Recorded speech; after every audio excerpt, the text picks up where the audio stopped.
Welcome to this deep dive. We're tackling a really fascinating topic you've sent our way. The intricate world of aircraft structures. Yeah, that's a great one. We've got a rich collection of sources covering everything from, the earliest days of flight right up to the cutting edge. Exactly. Our mission. Well, it's to sort of chart the evolution and really understand the fundamental design of these incredible machines. We're talking gliders, jets, helicopters, the whole lot. And it's a story that's just deeply intertwined with human ingenuity, isn't it? Yeah. That constant push to fly higher, faster, safer. Absolutely. And you can't talk about the history without talking about how we actually built these things. That's the crucial link. The structures themselves. We're tracing this path from basic wood and fabric, Right. all the way to these incredibly advanced composite materials engineered for just unbelievable performance. Okay, so let's kick things off by looking at the giants, the ones who really laid the groundwork. We have to start with George Cayley, don't we? Often called the father of aeronautics. Definitely. Cayley was working back in the early 1800s. It's amazing. He didn't just dream it up. He actually figured out the basics. It's like the cambered airfoil, that curved wing shape. Exactly that. Yeah. And he built and flew manned gliders. Decades before powered flight. He essentially nailed down the four forces: lift, weight, thrust, drag. Seems simple now, but foundational, right? Totally. The absolute bedrock. And get this, he was even experimenting with stacked wings like biplanes way back then. Flew a tri-wing glider in 1853. Wow.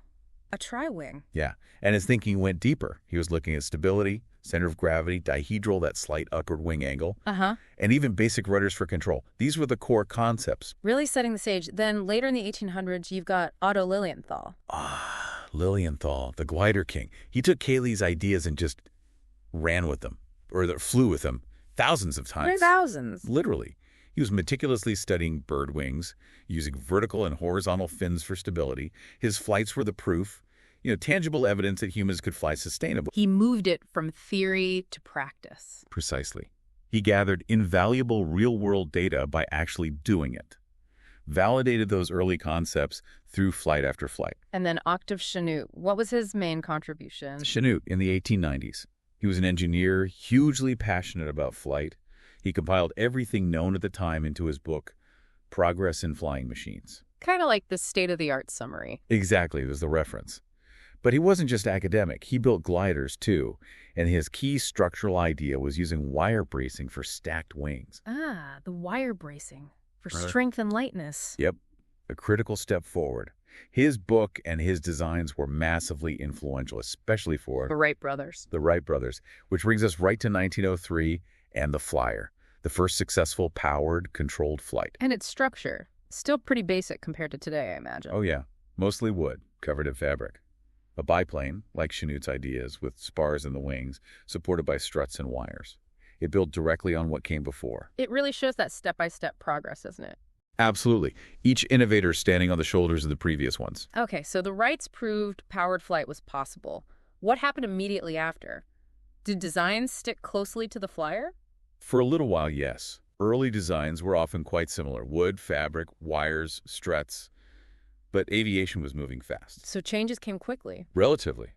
A big shift was Louis Blériot in 1909 with his monowing. Moving away from the biplane. Right. He used a mast above the fuselage, with wires bracing the single wing from above and below, allowed for longer wings, more lift from that single surface, and he used a Pratt truss for the fuselage frame. A truss, like a rigid framework. Exactly. Interconnected members giving it strength. And then, pretty early on, Hugo Junkers comes in with all-metal planes. Around 1910, that seems incredibly early. It does, doesn't it? But engine technology was advancing. Stronger engines meant you could lift heavier structures. Junkers realized he could build a metal truss frame, cover it with metal skin, and dish the external wires. So the stronger engines were key. Absolutely key. His J-1 monoplane was a landmark. Metal structure, metal skin. It really pointed the way forward, away from wood and fabric. Astonishing for 1910. Then World War I hits. Did that accelerate the move to all metal? Well, yes and no. It massively accelerated aircraft development, definitely. The demand was huge. Stronger engines allowed for thicker wings, stronger internal spars, less need for external wires. Okay. But the dominant planes of the war, like the Fokker DR-1, they were often still biplanes, wood and metal frames, mostly fabric covered. Why stick with fabric if metal was possible? Mass production, reliability under wartime conditions. Established techniques were easier to scale quickly. All metal was coming, but the war favored what worked reliably then. Makes sense. But after the war, in the 1920s, metal really started taking over. Yes, the 20s were a turning point. Aircraft started being designed more for cargo, for passengers. That meant enclosed fuselages, more robust structures. And shipbuilding had an influence. A big one, especially on semi-monocoque designs. Think about building strong, watertight hulls. Similar principles applied. Flying boats were early adopters. Truss fuselages started fading as sleek monoplanes took over. Semi-monocoque. That sounds important. We should probably break that down later. Definitely, it's foundational. So the 1930s, more metal, more power. Absolutely. The era of the all-metal airliner dawned. Lighter, more powerful engines drove it. Larger semi-monocoque fuselages, stress skin wings. Stress skin, meaning the skin itself carries load. Exactly. It's not just a fairing, it's part of the structure. Fabric was really on the way out for mainstream aircraft. Then World War II just poured fuel on the fire. More innovation. Huge amounts, all sorts of all-metal designs. Deep wings to hold fuel, thinner wings for speed, pushing fuel into the fuselage sometimes. But wait, wasn't there a famous wooden plane in WWII? The Mosquito? Ah, good point. The de Havilland Mosquito, a brilliant exception. It used a composite structure, a balsa wood sandwich for the fuselage, incredibly light and fast. So composites weren't entirely new even then. Not entirely. The Mosquito was pioneering, and things like fiberglass radomes for radar, another early composite application. But metal was still king. Okay, so post-war, jets arrive, planes fly higher. What were the big structural challenges then? Pressurization. That was the big one. Flying high meant you needed pressurized cabins, and that puts immense stress on the fuselage. Like blowing up a balloon repeatedly. Kind of. That constant cycle of pressurizing and depressurizing causes metal fatigue. Big challenge. How did engineers tackle that? Several ways. Using rounded corners for windows and doors avoid stress concentration. Developing integrally machined skin panels. Carefully controlling thickness. Chemical milling for smoother surfaces. And the wings. Jets meant higher speeds. Right. Higher speeds, higher wing loading. That led to needing stronger, often thinner wings. So things like multi-spar designs or box beam construction became more common to handle as loads. Then the 1960s, the jumbos arrive. Still mostly aluminum, semi-monocoque. Pretty much.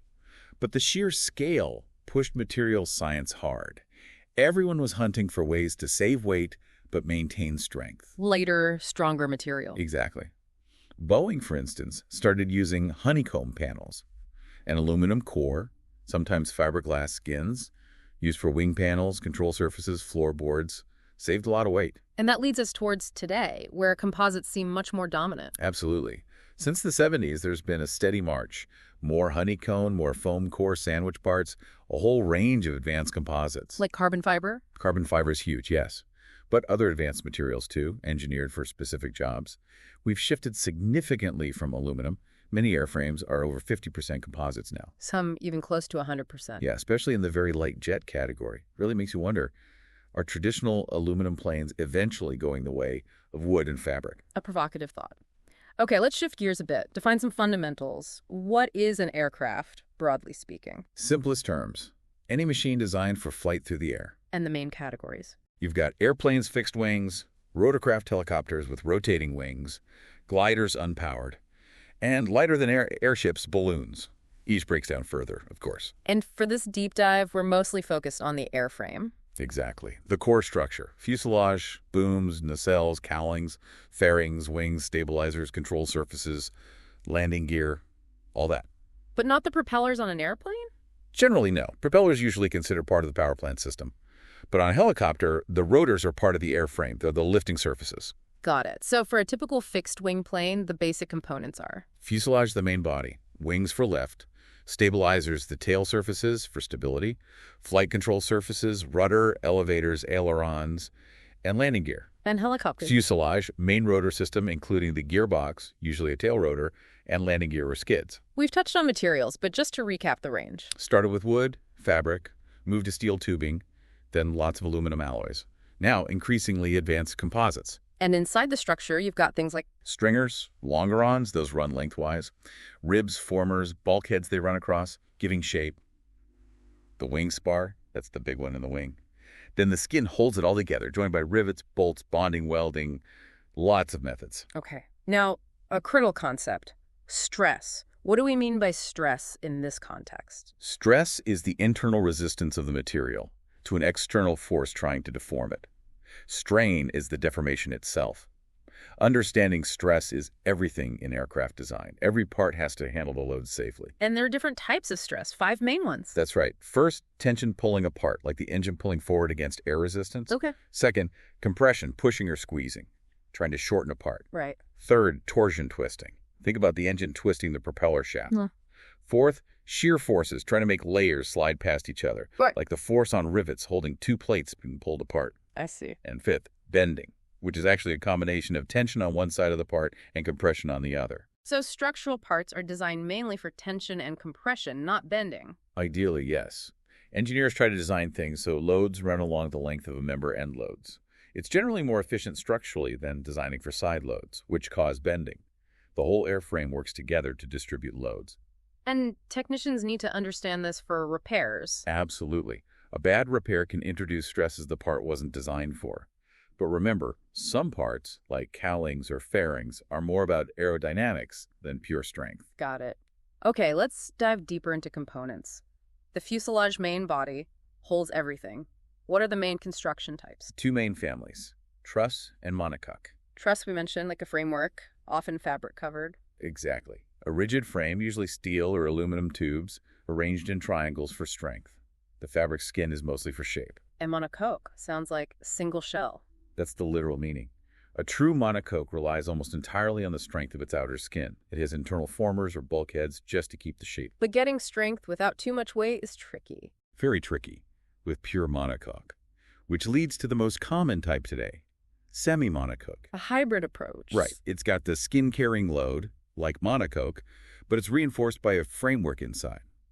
You have longerons, heavy-duty lengthwise members taking bending loads, and stringers, lighter lengthwise members, for shape and skin support, plus frames and bulkheads running across. So everything works together. Skin, stringers, longerons. Precisely. Often made of aluminum or magnesium alloys, maybe steel or titanium near engines. They use gussets, rivets bonding to join it all. The skin itself carries load, and its thickness might vary. What are the advantages of semi-monocoque? Streamlined shape is easier. It's strong, rigid, distributes loads well, and it's relatively damage tolerant. One part can fail without the whole thing collapsing. Plus, they're often built in sections. You also mentioned reinforced shell. Yeah, that's where the skin is supported by a really complete internal framework. The frame takes more of the load compared to semi-monocoque, just another way to balance strength and weight. Okay, and pressurization. Why is semi-monocoque good for that? Because that distributed structure, skin, stringers, frames, working together, handles the outward pressure load very effectively. The constant pressure cycles cause fatigue, so these fuselages need careful inspection and sometimes redesign if problems crop up. Right. Let's move to wings. Primary lift generators. Why so many different shapes? It's all about tuning performance. Desired speed, lift needs, control, stability, balance. They all influence the wing's platform shape, the airfoil section, the wing tip design. And how they're attached. High, mid, low, wing. Yeah, attachment point matters, and to hedral, that upward angle is key for lateral stability. Structurally, we hear about cantilever versus semi-cantilever wings. Cantilever means the wing supports itself entirely from the inside, no external braces. Semi-cantilever uses external struts or wires connected to the fuselage for extra support. Those struts often have fairings. Yeah, to reduce drag. And sometimes little jury struts on the main struts to stop vibration. Material-wise, mostly aluminum now, but wood fabric historically. Composites increasingly common. And inside the wing, what gives it strength? The main players are spars, big beams running stanwise, root to tip. They carry most of the bending loads. Stringers also run spanwise for stiffness. Ribs run cordwise, front to back, giving the airfoil shape and transferring load from skin to spars. You mentioned different spar designs earlier, monospar, multispar, box beam. Right. Monospar is one main spar. Multispar uses several. Box beam uses 2 main spars connected by bulkheads, forming a strong box, very common in transport aircraft. Let's look closer at spars. Materials? Metal, usually aluminum, often I-beam shape. Wood like spruce, maybe laminated, solid, or box-shaped. Composites, too. Metal I-beams have flanges or caps top and bottom, and a web in the middle. The web takes shear loads. Yes. It can be solid or a truss, maybe with holes to save weight, or even wave-shape sine wave spars. Some are fail-safe, built in sections, usually 2 main spars per wing. And false spars. Shorter spars, often near the back edge, just to support things like flap or aileron hinges. Okay, now ribs. They give the wing its shape. Exactly. Chordwise members. Transfer load from skin to spars. Can be wood or metal. Wood ribs might have plywood webs or be truss-built strong but complex. Metal ribs are common with metal spars. Specialized ribs, too. Yeah, nose ribs up front. Butt ribs or compression ribs, where the wing joins the fuselage, they're built stronger. Some older wings had Draganti drag wires inside, forming a truss. And the wing attachment, just bolted on. With very strong fittings, yeah. Designed to transfer huge loads, usually covered by fairings for smooth airflow. Wingtips, often removable. Why? Mostly for easier repair if they get damaged, which happens easily on the ground. They bolt on. Often house lights, sometimes de-icing vents. And the wing skin itself, you said it can be structural. Absolutely. Stress skin design. The skin carries a big part of the load, especially in cantilever wings. Makes the whole wing lighter and stiffer. Fuel often stored in wings, too. Yep. Either a wet wing, where sealant creates integral tanks, or bladder tanks inside. The skin might use honeycomb panels for strength to weight, or be chemically milled for varying thickness. Okay, nacelles. Streamlined engine houses. Pretty much. Enclose the engine and its bits, minimize drag. Can be on the nose, wings, fuselage. Depends on the plane. What's inside? Engine, accessories, mounts, structural members, firewall, skin cowling. Sometimes the retracted landing gear lives there too, in a wheel well. Structure similar to fuselage. Yeah, longerons, stringers, rings, formers, bulkheads. Firewall is key, stainless steel or titanium to contain fire. Engine mounts are strong steel. Skin is usually aluminum riveted on. And cowling, the removable part. Right. Panels for access. Smooths airflow, protects the engine. Usually aluminum, maybe steel near hot bits like exhausts or cowl flaps. Cowl flaps regulate temperature? Yes. Different engines need different cowling designs for cooling and access. Got it. Moving aft the empennage or tail section? Yep. Includes the tail cone, aft fuselage, the fixed stabilizers, horizontal and vertical, and the movable control surfaces, rudder and elevator. Tail cone is usually lighter than the main fuselage. Stabilizers are built much like wings, spars, ribs, skin. They transfer loads. Spars take overloads to the fuselage. Rudder and elevator are flight controls. Which brings us to flight control surfaces. Their job. Directional control. Roll, pitch, yaw. They let the pilot maneuver the aircraft. 2 main groups, primary and secondary auxiliary. Primary ones are? Ailerons, elevator, rudder. Ailerons are on the wing trailing edges. Control roll. Move differentially via stick or yoke. How do they work? Change lift. Exactly. Change the wing's camber locally. One goes up, reducing lift. Other goes down, increasing lift. Creates the roll. Control systems can be cables, push rods, hydraulics, fly-by-wire. Large planes might have inboard ailerons too. Elevator controls pitch. Yes, on the horizontal stab trailing edge. Stick forward aft moves it. Systems are similar to ailerons. And the rudder for yaw. Hinge to the vertical stab. Controls yaw, side-to-side movement. Foot pedals operate it. Often linked to nose wheel steering on the ground. Construction similar to wings? And balance is critical. Often similar, all metal or composite structure. Balance is crucial to prevent flutter and dangerous vibration. CG needs to be at or ahead of the hinge line. Are there combined control surfaces? Yes. 11's combined elevator and aileron, common on delta wings. Stabilator is a whole moving horizontal tail. Ruddervators combine rudder-elevator on V-tails. Flaperons act as both flaps and ailerons. Efficient. Now, secondary or auxiliary controls. Things like flaps, slats, spoilers, speed brakes, tabs. They modify aerodynamics or help the primary controls. Flaps for takeoff and landing. Right. Trailing edge, sometimes leading edge. Increase camber, increase lift at low speeds. Shorten takeoff landing distances. Can extend quite far, 45, 50 degrees. Different types. Plane, split, Fowler, extend back and down. Slotted flaps for better airflow. Leading edge flaps like Kruger flaps. All increase lift. Slats. Also leading edge. Yes, but they create a slot. Lets high-energy airflow over the top surface at high angles of attack. Delays the stall, reduces stall speed. Can work independently of flaps. Spoilers and speed brakes. What's the difference? Spoilers are on the upper wing. Deploy up to disrupt lift. Spoil it. Can work with ailerons for roll control, or deploy on both wings as speed brakes to increase drag. Speed brakes just increase drag. Primarily, yes. Might be dedicated panels or just the spoilers used symmetrically. Often deploy automatically on landing. Usually honeycomb panels. And tabs. Lots of different types here. General purpose. Small surfaces on the trailing edge of primary controls. help move the main surface or trim the aircraft, hold an attitude without constant pilot input. Like trim tabs. Exactly. Pilot adjusts them. Move opposite to the main surface deflection to hold it in place. Trim for pitch, yaw, roll. Some are fixed metal tabs, adjusted on the ground. Balance tab. Help the pilot move the controls. Linked to move opposite the main surface, reducing the force needed. Servo tabs. Similar, but designed to actually operate the main control surface. Useful on big planes or as backup. Spring abdoms. Servo tabs that only kick in above a certain force level. Yeah. Assist at higher speeds deflections. Aileron balance panels. Internal devices using air pressure to help move the aileron. Give consistent feel. And anti-servo tabs. They move the same way. Yes. Used on things like stabilators. Yeah. They increase the control force needed, making it less sensitive, more stable. Prevents over-controlling. Wow, that's a lot of subtlety in control surfaces. Any other wing features? Sure. Winglets, those upturned tips, reduce drag from wingtip vortices, improve efficiency, Vortex generators. small airfoils on the upper surface, create tiny vortices that energize the boundary layer, delay airflow separation, keep lift going at higher angles of attack, So all fences. barriers running chordwise, stop spanwise airflow, keep it flowing front to back, especially useful on swept wings to control stall progression. Gap seals. Seal the gaps between fixed and moving surfaces, smoother airflow, less drag, better control effectiveness. Okay, landing gear. Supports the plane on the ground. Fixed versus retractable. Fixed gear is simpler, lighter, for slower planes. Retractable folds away for faster planes to reduce drag. It's a trade-off. Drag reduction versus added weight and complexity. Fairings or wheel pants help on fixed gear. Design needs strength, but lightweight. Always the balance act. Strong enough for landing loads, light enough not to penalize performance. Usually steel, aluminum, maybe magnesium. Wheels, tires, brakes, shock absorbers are all specialized. Alternatives to wheels. Skids, especially for helicopters.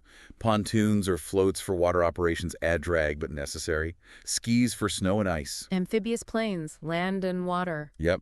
Summer flying boats. Fuselage is a hull, often have wing floats. Others are land planes with floats that might have retractable wheels in them. Skis can have retractable wheels too. Now, wheel arrangements.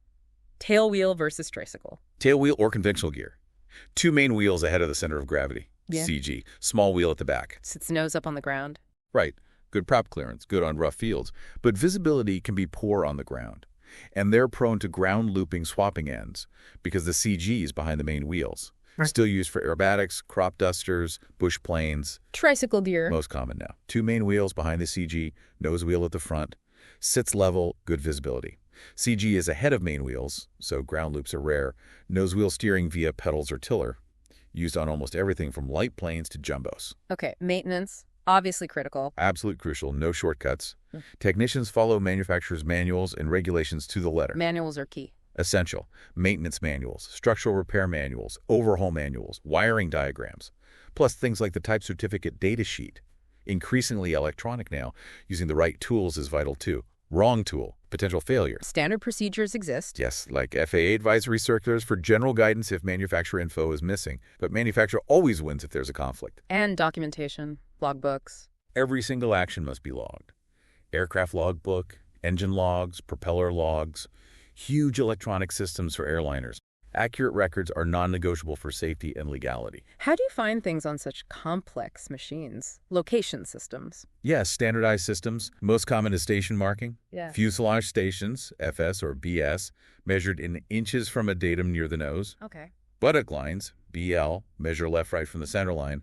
Water lines, WL, measure height from a reference plane. Other stations too. Aileron station, AS, flap, KS, nacelle, NC. Big planes might have stabilizer stations, HSS, VSS, power plant stations, PPS. You always check the specific manual. Another method uses zones. Yes, especially on airliners. Yeah. Aircraft divided into major zones, then subzones, with codes identifying location and system. And access. How do mechanics get to these places? Access panels and doors. All over the place. Small hinged ones, large removable ones. Underside of wings usually has many. Fewer on top for smoother airflow. Walkways on large wings. Wheel wells too. Wheel wells. Component bays designed for access. All panels are numbered, often keyed to the zone system, maybe indicating left-right. Manuals explain it all. Right. Let's briefly touch on helicopters. Big differences, obviously. Huge. Rotating airfoils, rotors create lift, change blade angle collectively for up-down, tilt the whole rotor disc with a cyclic control for horizontal movement. Airframe materials similar. Metal, composites. Yes, metal, aluminum tube sheet, steel, titanium, and hot stressed areas. Composites or combinations. Design balances performance, reliability, cost. Fuselage construction. Often truss or semi-monocoque, steel aluminum tube, formed aluminum, skin, composites increasingly used, stainless steel firewalls. Designs vary wildly, open frame to enclosed cabin. Big windscreens are common for visibility. Landing gear often skids. Simple skids are very common, some have wheels, sometimes retractable. Power plant. Reciprocating or turbine. Retips and smaller trainers. Turbines are more common, more powerful. They work a bit differently. Exhaust isn't for thrust, mostly cooling. Need good air filtration. Turbine drives compressor and gearbox. Power goes to rotors via a freewheeling unit. Freewheeling for auto rotation. Exactly. Allows rotors to spin if the engine quits. Engine temp, ITT, EGT, TOT, is critical to monitor. Transmission system is complex, transfers power, needs on oil, cooling, chip detectors. U-rain rotor system, the part of it. Definitely. Mast, hub, blades. Classified by how blades attach and move. Like rigid. Rigid or hingeless blades flex. Pitch changes via feathering hinges. Semi-rigid or teetering whole rotor teeters up-down on a central hinge. Fully articulated. Allows each blade to flap up-down, lid-like fore-aft, and feather for pitch change. Uses hinges, dampers. Newer system. Elastomeric bearings, polymer blocks absorb vibration, reduce maintenance. Flextures, composite hubs that flex. Fewer hinge bearings, often used elastomeric bearings too. And they need an anti-torque system. Yes, to stop the fuselage spinning. Most common is a tail rotor.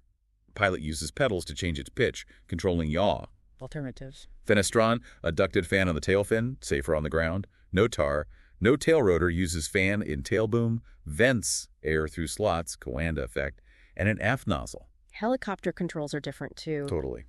Collective lever, left hand, changes pitch of all main blades together for up-down. Throttle usually on the collective grip. A cyclic stick. Between legs. Tilts the rotor disc for forward-back sideways movement. What pedal? Control tail rotor pitch for yaw. This has been incredibly thorough. We've gone from Cayley's gliders right up to modern composite jets and complex helicopters. It really is an amazing journey, isn't it? The constant push for better performance, safety, driving innovation in how we build these things. Right. Wood and fabric to composites, it's incredible. And it hammers home how every single piece, every rivet, every spar plays such a vital role. The complexity is just staggering. It truly is. And looking ahead, with material science moving so fast, it makes you wonder, doesn't it? What's the next big leap in structures? Self-healing materials. Bio-inspired designs. Who knows? Maybe things we can't even imagine yet. That's something for our listeners to think about, what future innovations might completely change the way we fly. Definitely worth exploring the bits that caught your interest today.